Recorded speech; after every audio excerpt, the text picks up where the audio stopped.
Hello SSC, আশা করি আমরা সকলে ভালো আছি। আজকে আমরা রসায়ন তৃতীয় অধ্যায় পদার্থের গঠনের অধ্যায় হতে পরমাণু শক্তিস্তরে ইলেকট্রন বিন্যাস সম্পর্কিত যে কনসেপ্টটা আছে বা ধারণাটা আছে সেটা আমরা একটু ক্লিয়ার করার চেষ্টা করব। আমাদের সাথে শেষ পর্যন্ত থাকবে। তো ইলেকট্রন বিন্যাসে আমরা দেখেছিলাম বোর পরমাণু মডেল বলেছেন যে যে কক্ষপথে নির্দিষ্ট কক্ষপথে যে ইলেকট্রন ঘুরে বা যে নির্দিষ্ট পথে ঘুরে সেগুলাকে উনি কক্ষপথ নাম দিয়েছেন। তো সেই কক্ষপথের মধ্যে কিন্তু ইলেকট্রন গুলো আবর্তিত হয়। তো কিভাবে কতটি করে কক্ষপথে ইলেকট্রন থাকে সেই বিষয়ে আমরা একটু জানার চেষ্টা করব। আমরা জানি যে ইলেকট্রন নিউক্লিয়াসকে কেন্দ্র করে ঘুরে। এবার এই যে ইলেকট্রন গুলো কিভাবে বিন্যস্ত হয় সেই বিষয়টা নিয়েই আমাদের আজকের টপিক, এবং এটা আমরা জানার চেষ্টা করব। তো বুর পরমাণু মডেল অনুসারে যে এই প্রত্যেকটি নির্দিষ্ট অনুমোদিত যে পথ আছে সেগুলাকে উনি অরবিট বা কক্ষপথ এরকম নাম দিয়েছেন। তো এই প্রত্যেকটি কক্ষপথে কিন্তু ইলেকট্রন থাকে। এবার কোন কক্ষপথে কতটি ইলেকট্রন থাকবে সেটা কিন্তু আমরা 2n² এই সূত্রটি দিয়ে আমরা জানতে পারি। এখানে মূলত এনটা হচ্ছে গিয়ে ওই কক্ষপথ সংখ্যা, অর্থাৎ অরবিট সংখ্যা, প্রথম অরবিটাল বা কতটি ইলেকট্রন থাকবে সেটা প্রথম হলে, অর্থাৎ n সমান সমান 1 2 3 এইভাবে আমরা ধরতে পারি। কক্ষপথের সংখ্যাগুলো এইভাবে ধরতে পারি। এভাবে ধরে আমরা বুঝতে পারি যে 2 এবং 1 যদি দেই তাহলে 1 এর বর্গ হচ্ছে গিয়ে 1 আর 2 দিয়ে মাল্টিপ্লাই করলে 2। তার মানে প্রথম কক্ষপথে দুইটা ইলেকট্রন থাকবে, অর্থাৎ 2 এর বেশি কিন্তু থাকবে না, সর্বোচ্চ দুটি ইলেকট্রন থাকতে পারবে। তারপর যদি আমরা এই দেখি দ্বিতীয় কক্ষপথ 2 দুগুণে 4, 4 দুগুণে 8, অর্থাৎ দ্বিতীয় কক্ষপথে 8টি ইলেকট্রন। ঠিক তেমনি ভাবে তৃতীয় কক্ষপথে হচ্ছে 3 3 9 9 দুগুণে 18, এবং 4 নম্বর কক্ষপথে হচ্ছে গিয়ে 4 4 16, 16 দুগুণে 32, অর্থাৎ চতুর্থ কক্ষপথে 32টি ইলেকট্রন যাবে। তো এই জন্য বোঝার সুবিধার্থে আমরা আগ থেকে এখানে লিখে রাখেছি যে প্রথম কক্ষপথে 2টি ইলেকট্রন সর্বোচ্চ, দ্বিতীয় কক্ষপথে 8টি, তৃতীয় কক্ষপথে 18টি, এবং চতুর্থ কক্ষপথে হচ্ছে গিয়ে এই 32টি ইলেকট্রন যাবে। এবং এই যে কক্ষপথ গুলা আছে এই কক্ষপথ গুলার আমরা নাম এভাবে মনে রাখতে পারি। এটা হচ্ছে কে প্রথম কক্ষপথ, এটা হচ্ছে গিয়ে এল, এটা হচ্ছে গিয়ে তৃতীয় কক্ষপথ এম, এবং চতুর্থ কক্ষপথ হচ্ছে এন। এইভাবে নির্দিষ্ট করেন যে নাম দেওয়া আছে প্রত্যেকটা কক্ষপথে, এইভাবে ইলেকট্রন গুলো বন্টিত হয়। তো সেই অনুযায়ী আমরা পাশেই কিছু ইলেকট্রন বিন্যাসের ছবি আমরা দিয়েছি।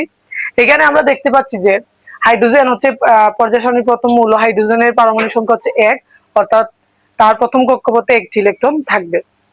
এবং হিলিয়াম হচ্ছে 2, প্রথম কক্ষপথে 2টি। লিথিয়াম হচ্ছে 3, যেহেতু প্রথম কক্ষপথে 2টি ইলেকট্রন যেতে পারে এজন্য লিথিয়ামের প্রথম কক্ষপথে 2টি ইলেকট্রন যাওয়ার পর দ্বিতীয় কক্ষপথে তার পরবর্তী ইলেকট্রনটি যাবে, অর্থাৎ তৃতীয় ইলেকট্রনটি দ্বিতীয় কক্ষপথে গিয়েছে, অর্থাৎ 2 এবং 1। তারপর আমরা নিয়নের যদি দেখি, মাঝের গুলো আমি লিখি নাই, তো নিয়নের যদি দেখি আমরা নিয়নে দেখা গেছে যে 10টি ইলেকট্রন। 10টির মধ্যে প্রথম কক্ষপথে হচ্ছে গিয়ে 2টি, বাকি 8টি হচ্ছে গিয়ে দ্বিতীয় কক্ষপথে। ঠিক তেমনি ভাবে ম্যাগনেসিয়ামে যদি আমরা একটু দেখার চেষ্টা করি, ম্যাগনেসিয়ামের প্রথম কক্ষপথে 2টি, দ্বিতীয় কক্ষপথে 8টি, এবং 8 আর 2 হলো 10, বাকি 2টি ইলেকট্রন হচ্ছে তৃতীয় কক্ষপথে গিয়েছে। এবং আর্গনেও যদি একটু খেয়াল করি, আর্গনের হচ্ছে 18টি পারমাণবিক সংখ্যা, তার হচ্ছে গিয়ে 18, প্রথম কক্ষপথে 2টি, দ্বিতীয় কক্ষপথে 8টি, তাহলে 10টি হলো, এবং বাকি 8টি হচ্ছে তৃতীয় কক্ষপথে। এইভাবে কিন্তু পর্যায়ক্রমে ইলেকট্রন গুলো আর কক্ষপথ অনুযায়ী বা কক্ষপথে কতটি ইলেকট্রন যেতে পারবে সেই অনুযায়ী খুব সুন্দরভাবেই বন্টিত হয়।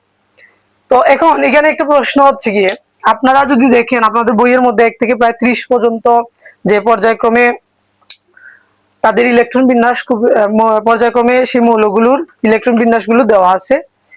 তো আমরা 1 থেকে 18 পর্যন্ত, পারমাণবিক সংখ্যা 1 থেকে 18 পর্যন্ত মৌলের যে ইলেকট্রন বিন্যাস আছে সেগুলা কিন্তু আমরা খুব সুন্দরভাবেই দেখতে পারি।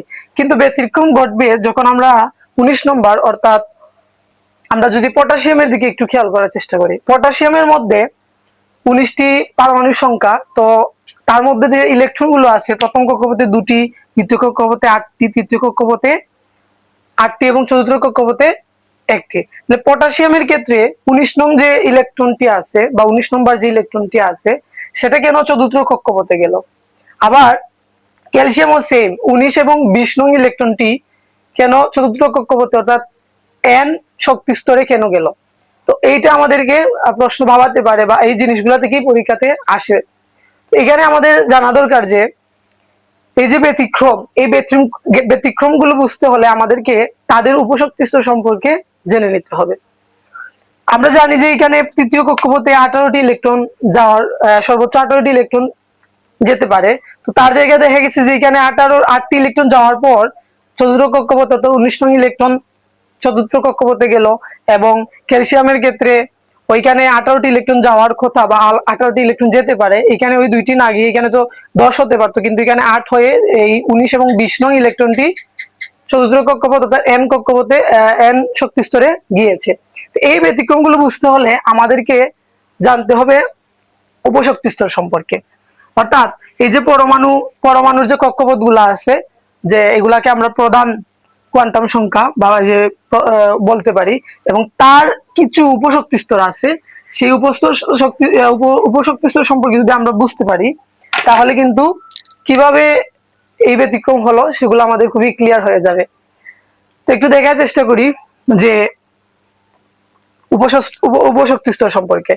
তো উপশক্তি স্তর সম্পর্কে জানতে হলে আমরা জানি যে প্রধান কোয়ান্টাম সংখ্যা n দ্বারা প্রকাশ করা হয়, যেটা কিনা না যে শক্তি স্তরে ইলেকট্রন আছে সেটা সংখ্যা, এবং তার যে উপশক্তি স্তর সেটাকে L দ্বারা প্রকাশ করা হয়, যেটাকে আমরা সহকারী কোয়ান্টাম সংখ্যা বলতে পারি। আমাদের উচ্চতর শ্রেণীতে এগুলা সম্পর্কে আরো বিস্তারিত আমরা বোঝার চেষ্টা করব। তো আমাদের বইয়ে যতটুকু আছে আমরা এতটুকুই শুধু বোঝার চেষ্টা করি। তো এই যে প্রধান শক্তি স্তর সেটাকে L দ্বারা প্রকাশ করা হয়, এবং এই প্রধান শক্তি স্তরের মান হচ্ছে 0 থেকে n-1। অর্থাৎ প্রধান কোয়ান্টাম সংখ্যার মান যদি 1 হয়, প্রধান কোয়ান্টাম সংখ্যার মান যদি 1 হয়, তাহলে সহকারী কোয়ান্টাম সংখ্যার মান কত হবে? আমরা যদি এখানে 1 বসাই তাহলে 1 থেকে 1 গেলে 0 হয়। তার মানে প্রধান কোয়ান্টাম সংখ্যার মান হবে প্রধান কোয়ান্টাম সংখ্যার মান 1 হলে সহকারী কোয়ান্টাম সংখ্যার মান হবে 0। আবার আমরা যদি প্রধান কোয়ান্টাম সংখ্যা 2 বসাই, 2 বসাইলে এই জায়গাতে দেখা যাবে যে 2 থেকে 1 বিয়োগ দিলে 1 থাকে। যেহেতু আমরা জেনেছি যে 0 থেকে n-1 হবে, অতএব যখন কিনা না n এর মান 2 হবে তখন সহকারী কোয়ান্টাম সংখ্যার মান হবে 0, 1। ঠিক তেমনি ভাবে প্রধান কোয়ান্টাম সংখ্যার মান 3 হলে L এর মান হবে, এখানে 3 বসাইলে কত হয়, 3 থেকে 1 যদি আমরা বিয়োগ দিই তাহলে 2 হয়, অর্থাৎ 0, 1, 2। ঠিক তেমনি ভাবে যদি আমরা 4 বসাই তাহলে 4 বসাইলে দেখা গেছে যে L এর মান কত হয়, মানে প্রধান কোয়ান্টাম সংখ্যার মান হয় 4, 4 থেকে 1 বিয়োগ হলে হচ্ছে গিয়ে 3, তাহলে 0, 1, 2, 3। এই হচ্ছে গিয়ে যখন কিনা না চতুর্থ কক্ষ প্রধান কোয়ান্টাম সংখ্যার মান 4 হয় তখন কিন্তু সহকারী কোয়ান্টাম সংখ্যার মান হবে 0, 1, 2, 3 এইভাবে। এবং এই যে প্রধান সহকারী কোয়ান্টাম সংখ্যা, এই সহকারী কোয়ান্টাম সংখ্যাকে কিন্তু আমরা S, P, D, F দ্বারা প্রকাশ করতে পারি। বুঝা গেল? যখন কিনা না প্রধান কোয়ান্টাম সংখ্যার মান 1 তখন সেটাকে আমরা 1s বলবো, এবং যখন প্রধান কোয়ান্টাম সংখ্যা 2 তখন হবে 2s, 2p। তারপর অর্থাৎ তার উপশক্তি 2 যখন কিনা না প্রধান কোয়ান্টাম সংখ্যার মান তখন তার উপশক্তি স্তর sp হবে, অর্থাৎ দুটি উপশক্তি স্তর। ঠিক তেমনি ভাবে 3 যদি হয় তাহলে 3s, 3p, 3d, অর্থাৎ তার উপশক্তি স্তর 3টি spd। 4 হলে 4s, 4p, 4d এবং 4f, এমনি ভাবে যেতে থাকবে। আমরা যদি আরো শক্তি স্তর বাড়াই ঠিক তেমনি ভাবেই পর্যায়ক্রমে আমরা spdf এভাবে করে পাবো। তো এই হচ্ছে উপশক্তি স্তর, এবং এই উপশক্তি স্তরগুলো সম্পর্কে আমরা যদি বুঝতে পারি তাহলে কিন্তু আমাদের এই ইলেকট্রন বিন্যাস বুঝতে খুবই সহজ হবে। আর এই ইলেকট্রন বিন্যাসটা কিন্তু হচ্ছে খুবই একটা গুরুত্বপূর্ণ টপিক, কারণ আপনি ইলেকট্রন বিন্যাস বুঝতে পারলে তার যে পরবর্তী যে আরো বিভিন্ন রসায়ন বা তারপরের যে বিভিন্ন অধ্যায়গুলো আছে সেগুলো আপনারা বুঝতে পারবেন অতি সহজে। এই জন্য ইলেকট্রন বিন্যাসটি আপনাদের খুবই মনোযোগ দিয়ে দেখতে হবে বা মনোযোগ দিয়ে বুঝতে হবে। আপনারা নিজেও সেগুলা বাড়িতে অবশ্যই প্র্যাকটিস করবেন। তো এই যে ইলেকট্রন বিন্যাস আমরা বুঝতে পারলাম, 2n 2n অনুযায়ী আমরা বুঝতে পারলাম যে কোন কক্ষপথে কতটি ইলেকট্রন থাকতে পারে সেটা বুঝলাম। এবার দেখলাম যে কিছু ব্যতিক্রম ঘটলো এবং এই ব্যতিক্রম অনুযায়ী আমরা উপশক্তি স্তরের ধারণা নিতে পারলাম। এবার আমরা আসবো বন্টনের নীতি বা বন্টন কিভাবে বন্টিত হয়, কোন নীতির উপরে বা কিভাবে এই ইলেকট্রন গুলো কক্ষপথের মধ্যে থাকে। তো ইলেকট্রন গুলো বিন্যাসের নীতি আমাদের বইয়ে দেওয়া আছে 3টি নীতি, সেটা হচ্ছে পাউলির বর্জন নীতি, হাফবাউ নীতি এবং হুন্ডের নীতি। তো বড় আমাদের উচ্চতর ক্লাসগুলোতে এগুলো সম্পর্কে বিস্তারিত আমরা পাবো অবশ্যই। তো এখন শুধু আমাদের বইয়ে একটা নিয়ম আছে, সেটা আমরা জানার চেষ্টা করব যে ইলেকট্রন মূলত যে শক্তি স্তরের মান কম সেই শক্তি স্তরে ইলেকট্রন আগে প্রবেশ করবে এবং যে শক্তি স্তরের মান বেশি সেই শক্তি স্তরে ইলেকট্রন তারপরে প্রবেশ করবে। তার মানে এখানে শক্তি স্তরের মানের কিছু পার্থক্য রয়েছে এবং শক্তি স্তরের এই মানের উপর নির্ভর করে ইলেকট্রন গুলো বন্টিত হয়। তো যদিও বা সেটা এখানে বলা আছে, কিন্তু এই তিনজন বিজ্ঞানীর মধ্যে কার নীতি সেটা বলা নেই। সেটা হচ্ছে হাফবাউ এর নীতি, যিনি কিনা বলেছিলেন যে যে শক্তি স্তরের মান যত কম হবে সেই শক্তি স্তরে আগে ইলেকট্রন প্রবেশ করবে এবং যেই শক্তি স্তরে ইলেকট্রনের মান বেশি হবে সেটা দিয়ে ইলেকট্রন তারপরে প্রবেশ করবে। আমরা শুধু এটা মনে রাখতে পারি। এখন কথা হলো, আমরা কিভাবে বুঝবো যে ওই শক্তি স্তরের মান কম এবং ওই শক্তি স্তরের মান বেশি? সেটা বোঝার জন্য আমাদের এই ফর্মুলাটা বুঝে নিতে হবে যে n+1 ফর্মুলাটা যদি আমরা বুঝতে পারি তাহলে আমরা এখান থেকে আমাদের শক্তি স্তরের সম্পর্কে ধারণা পেতে পারবো। যেমন আমরা যদি একটু দেখার চেষ্টা করি যে এই যে 19 পটাশিয়ামের দিকে একটু খেয়াল করি। আমরা যদিও সেটা উপরে লিখেছি, তারপর বোঝানোর জন্য সেটা আমরা বলি। প্রথম কক্ষপথে 2টি ইলেকট্রন যেতে পারে, এই জন্য 1 হচ্ছে আমার প্রথম কক্ষপথ। আর আমরা একটু আগে দেখেছি যে প্রথম প্রধান কোয়ান্টাম সংখ্যা 1 হলে তার উপশক্তি স্তর হচ্ছে একটি, সেটা হচ্ছে s, অর্থাৎ s এ ওই 2টি ইলেকট্রন গেল। তার মানে প্রথম কক্ষপথে 2টি ইলেকট্রন আমাদের হয়ে গেল। ঠিক তেমনি ভাবে এখন আমরা দ্বিতীয় কক্ষপথে দেখতে পাচ্ছি যে 8টি ইলেকট্রন আছে। তাহলে দ্বিতীয় কক্ষপথ আমরা লিখে নেই।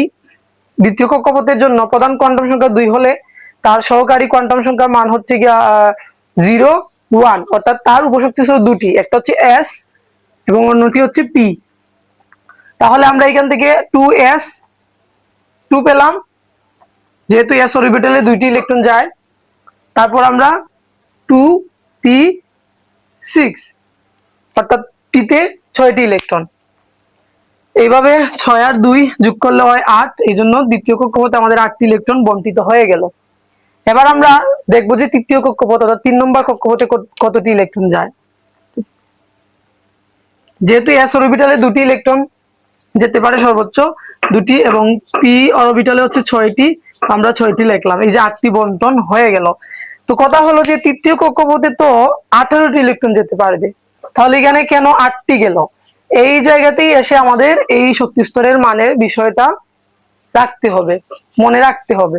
সেটা হচ্ছে যে n মানে হচ্ছে প্রধান কোয়ান্টাম সংখ্যা এবং এই যে দুঃখিত এটা l হবে, l মানে হচ্ছে সহকারী কোয়ান্টাম সংখ্যা। অর্থাৎ কোনো একটা শক্তি স্তরের মান যদি আমাদের বুঝতে হয় তাহলে তার যে প্রধান কোয়ান্টাম সংখ্যা এবং সহকারী যে কোয়ান্টাম সংখ্যা সেটার যোগফল আমাদেরকে বুঝতে হবে। তো এই জায়গাতে দেখুন তো তৃতীয় কক্ষপথে পরমাণুটা ইলেকট্রনটা না গিয়ে চতুর্থ কক্ষপথে কেন গেল? তাহলে দেখুন একটু খেয়াল করে, তৃতীয় কক্ষপথের মধ্যে আমরা যদি দেখি যে তৃতীয় কক্ষপথের কিন্তু উপশক্তি স্তর হচ্ছে 3টি, s p d, অর্থাৎ d তে ইলেকট্রন না গিয়ে 4s এ গিয়েছে। এই যে d তে না গিয়ে 4s এ গিয়েছে।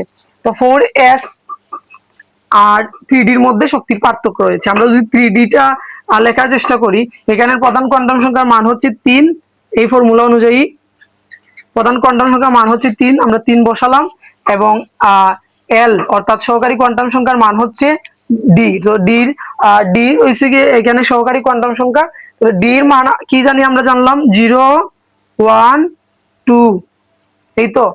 অর্থাৎ এই জায়গাতে s এর মান 0 হবে, p এর মান 1 এবং d এর মান হবে 2।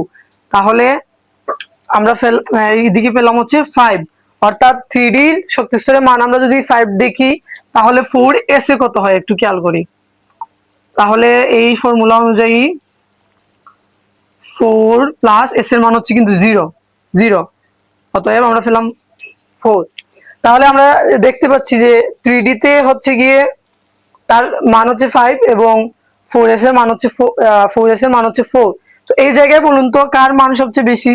তার মান বেশি, অতএব এই শক্তি স্তর হচ্ছে আমাদের উচ্চ শক্তি স্তর, কিংবা এই শক্তি স্তরের মান কম বেশি, এবং এই যে 4s শক্তি স্তরের মান হচ্ছে কম, অর্থাৎ তার এই শক্তি স্তর যে আছে 4s শক্তি স্তর, সেটাতে ইলেকট্রন পরে প্রবেশ করবে, কারণ সেটা হচ্ছে নিম্ন শক্তি স্তর। তো আমরা এই সহকারী কোয়ান্টাম সংখ্যা এবং প্রধান কোয়ান্টাম সংখ্যা, এই দুটি সংখ্যার যোগফল থেকে আমরা বলতে পারি যে কোন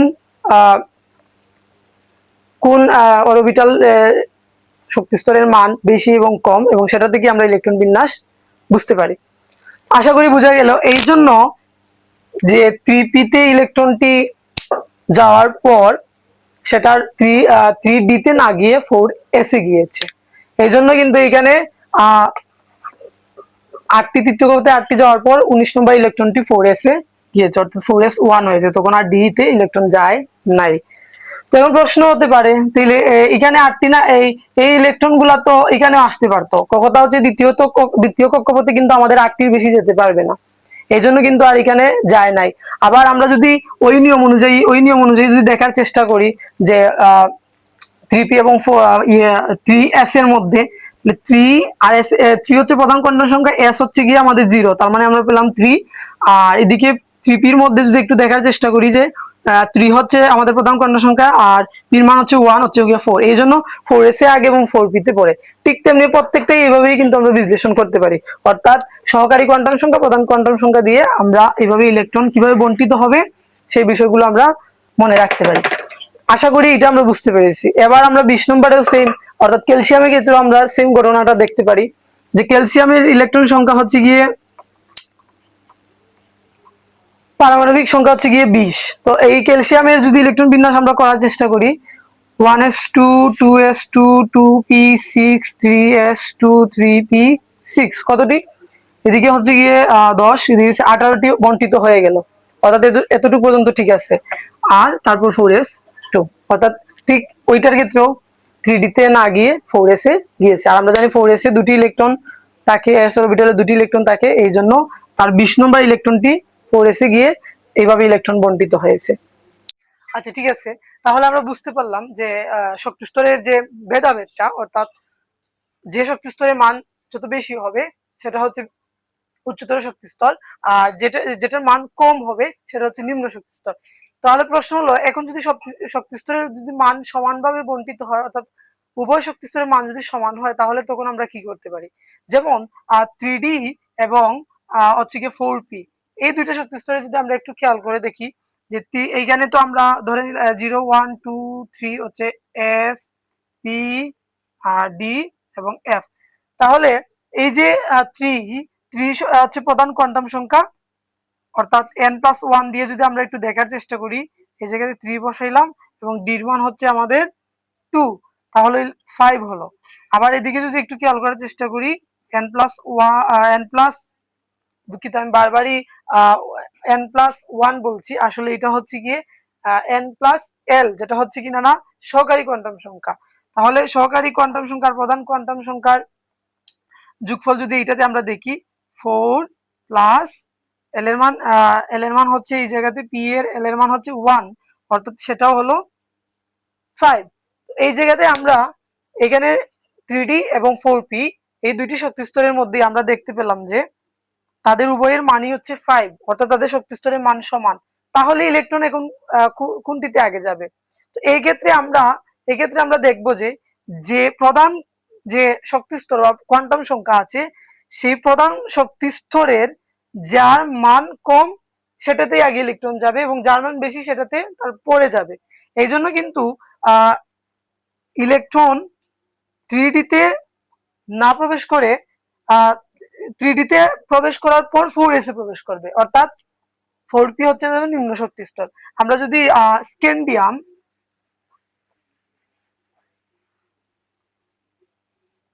আমরা এখানে স্ক্যান্ডিয়ামের যে ইলেকট্রন বিন্যাস আছে সেখানে আমরা এই যে ব্যতিক্রমের বিষয় যে কিভাবে পিতে 3D তে না গিয়ে 4s এ গেল সেগুলা, তারপর হচ্ছে ক্যালসিয়াম, তারপর হচ্ছে যে ক্রোমিয়াম, কপার, এরপর এই ব্যতিক্রমগুলা বা ব্যতিক্রম বলতে কি এই যে কোন শক্তি স্তরে ইলেকট্রন আগে যাবে পরে যাবে সেটা কিন্তু আমরা এই নিয়ম অনুযায়ী আমরা বুঝতে পারলাম, অর্থাৎ প্রধান কোয়ান্টাম সংখ্যা এবং সহকারী কোয়ান্টাম সংখ্যার যোগফল দিয়ে। আশা করি আমরা বুঝতে পারছি। এবং বইয়ের মধ্যে দেখবেন তো আমাদের একটা ধারাবাহিকতা আছে, অর্থাৎ 1s এ যাওয়ার পর হচ্ছে গিয়ে 2s, তারপর হচ্ছে 2p, তারপর হচ্ছে 3s, তারপর হচ্ছে 3p, অর্থাৎ আমি যেহেতু ইলেকট্রন সংখ্যা দিয়ে দিচ্ছি তো এইভাবে পর্যায়ক্রমে থাকবে। তারপর হচ্ছে কি 4s, তারপর হচ্ছে গিয়া 3d, 4p, তো পর্যায়ক্রমে এইভাবে 4p তে যাওয়ার পর 5s, এইরকম কিন্তু আমাদের বইয়ের মধ্যে দেওয়া আছে। আমরা এখান থেকে সেই ধারাবাহিকতাটা দেখে নেব এবং এই ধারাবাহিকতা মূলত এই যে আমাদের n+l ফর্মুলা থেকেই কিন্তু বুঝতে পারি, অর্থাৎ এই শক্তি স্তরের মান কম বেশি সেটা এটা দিয়ে বোঝার পরে আমরা এটা বুঝতে পারি। এই হচ্ছে গিয়ে পর্যায় সারণীর দুঃখিত, এই হচ্ছে ইলেকট্রন বিন্যাসের একটা বিষয়, এগুলো আমরা বুঝতে পেরেছি।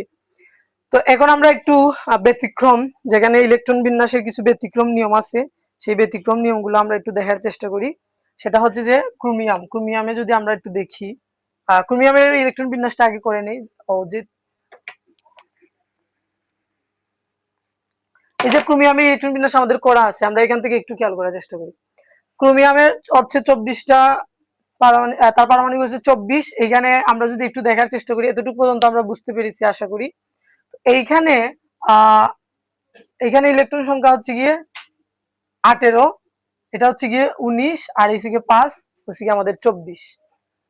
এই যে এই জায়গাতে আমরা একটু দেখতে পেলাম যে 3D অরবিটাল, 3D অরবিটালে কিন্তু আমরা একটা জিনিস বলে রাখি যে s অরবিটালে কিন্তু 2টি ইলেকট্রন যেতে পারে, p অরবিটালে কিন্তু 6টি যেতে পারে, d অরবিটালে 10টি এবং f অরবিটালে 14টি। তো আমরা যদি পর্যায়ক্রমে তার ইলেকট্রন বিন্যাস করে দেখি যে এই জায়গাতে d অরবিটালে যদি সর্বোচ্চ 10টি যেতে পারে তাহলে এই জায়গাতে তো ডি তে 6 হতে পারতো, অর্থাৎ 3d6 হতে পারতো। এই জায়গাতে 3d6 না হয়ে 3d5 হয়ে কেন 4s এ একটি ইলেকট্রন গেল, অথবা এই জায়গাতে এটাও তো হতে পারতো যে 3d4 হয়ে 4s2 হতে পারতো। এই ব্যতিক্রমগুলো কেন? এই ব্যতিক্রমগুলো থেকেই কিন্তু আমাদের পরীক্ষাতে প্রশ্ন আসে এবং এবারের পরীক্ষাতেও আমরা দেখেছি 2024-এ যে পরীক্ষাটা গিয়েছে ওইটাতে এইরকম ব্যতিক্রম থেকে ইলেকট্রন বিন্যাস আসছিল সিলেট বোর্ডে। তো কথা হলো গিয়ে এই যে ডি অরবিটাল এবং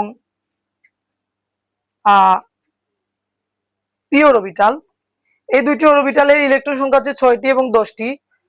আমরা জানি যে অর্ধপূর্ণ এবং পূর্ণ এগুলা কিন্তু তুলনামূলক স্থিতিশীল হয়। তো যখন পিতে সর্বোচ্চ ইলেকট্রন 6টা যেতে পারে, আমরা যদি 3p রাখতে পারি, আবার ডিতে যদি সর্বোচ্চ 10টা ইলেকট্রন যেতে পারে, আমরা যদি এই জায়গাতে d5 রাখতে পারি, তাহলে কিন্তু ওগুলো অন্যান্য যে অবস্থা, অর্থাৎ d1 থেকে 9 পর্যন্ত, মাঝের মধ্যে যেমন d4 থাকতে পারে, d3 থাকতে পারে, d6 থাকতে পারে, এগুলো থেকে কিন্তু d10 যেটা হচ্ছে পূর্ণ এবং d5 যেটা হচ্ছে অর্ধপূর্ণ, এগুলো থেকে তুলনামূলক স্থিতিশীল। এই জন্য 4s এ ইলেকট্রন দুইটা গেলে 4s এর মধ্যে ইলেকট্রন দুইটি গেলেও আমাদের 4s এ দুইটি ইলেকট্রন গেলেও এই জায়গাতে তার আগে যে 3d আছে সেটারে সে অর্ধপূর্ণ করে তারপর 4s এ একটি ইলেকট্রন যায় এবং এই ব্যতিক্রমগুলো আমরা বুঝতে পারি। ঠিক তেমনি ভাবে কপারের মধ্যে আমরা যদি দেখি, তার যদি সাধারণ ইলেকট্রন বিন্যাস আমরা একটু দেখার চেষ্টা করি,